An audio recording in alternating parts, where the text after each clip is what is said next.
மணித்துளிகள் ஒவ்வொன்றும் வாழ்வை நகர்த்திச் செல்ல, ரகசியங்கள் ஒவ்வொன்றும் நம்மை கடத்திச் செல்ல, புலர்ந்திடும் இங்கே புது புது முகங்கள், புது புது உறவுகள், புது புது அனுபவங்கள்.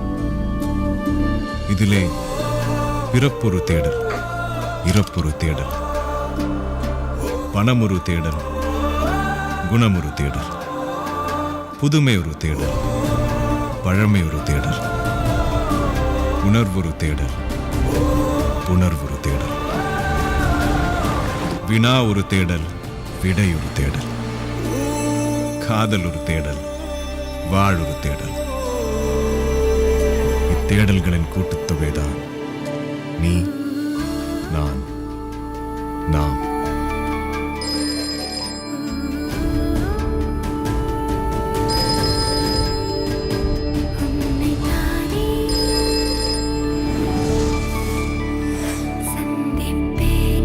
ஹலோ, யார பேசுறது? யாரா? வீரபாண்டிய கட்டுபொம்மனுங்க.